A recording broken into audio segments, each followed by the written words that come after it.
আসসালামু আলাইকুম বন্ধুরা, কেমন আছেন? আশা করছি সকলে ভালো আছেন। ছোট্ট একটা ব্লগে নিয়ে চলে আসলাম সমুদ্রের সাইডে।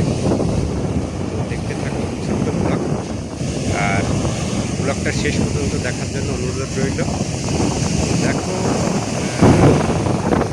কয়েকদিন যাবৎ আমি ভিডিও বানাচ্ছিলাম না, তার কারণ হলো সময়ের একটু অভাব ছিল। দেখতে থাকা ছোট্ট কন্টেন্ট। এটা হলো আমাদের পুকুরের ব্যাক সাইড। এখানে এই জঙ্গলের ভিতর দিয়ে আসা যায়, অল্প একটু রাস্তা, এখান থেকেই আসলাম। আর এদিক থেকে মেন রোড আছে, এদিক দিয়েও মেন রোড আছে। যেহেতু আমরা এদিক থেকে ওই যে বড় বড় যে ছোটো গাছগুলো দেখা যাচ্ছে এই সাইডে, ওখান থেকেই আমরা আসি। এই জঙ্গলের ভিতর দিয়ে আসতে গেলে একটু সময়টা কম লাগে, 1 মিনিট থেকে 1.5 মিনিট লাগে, আর ওদিক থেকে আসতে গেলে 5-7 মিনিট লাগে। কন্টেন্ট কন্টেন্ট অ্যাকচুয়ালি অনেকদিন বানানো হয় না, সমুদ্রের সাইডেও অনেকদিন আসা হয় না, কাজের ব্যস্ততার মধ্যেও, তারপরে অনেক রকম অসুবিধার মধ্যে দিয়ে আজকে আবার চলে আসলাম।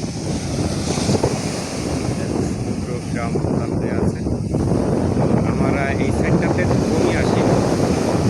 এটা আমাদের ব্যাক সাইড হয়ে যায়। তো আমরা যে সাইডে কন্টিনিউ আসি সেখানেই যাবো।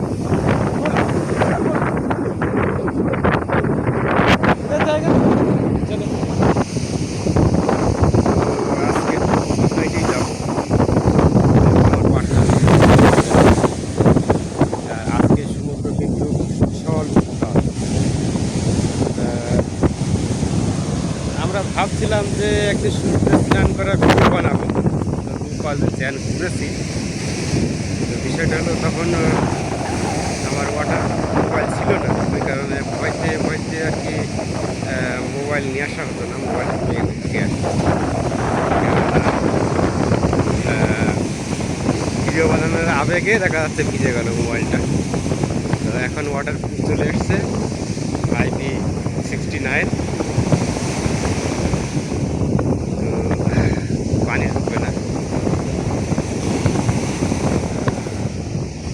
আর আশা করছি আগামী দিনে ভিডিও বানাতে পারবো ভালো ভালো, কেন পানির ভিতরে যদি নেমে ফটো কিংবা ভিডিও করা যায় সেগুলো দেখতে অনেক সুন্দর হয়। চেষ্টা করবো আগামী দিনে। আজকে রবিবার ছিল, আজকে ঘুরতে এসেছি। তো আপাতত ব্লগটা এখানেই শেষ করবো, বেশি লম্বা করবো না। লম্বা ব্লগ অনেকে দেখতে চায় না, সে কারণে অনেকটা ছোট করে দেবো।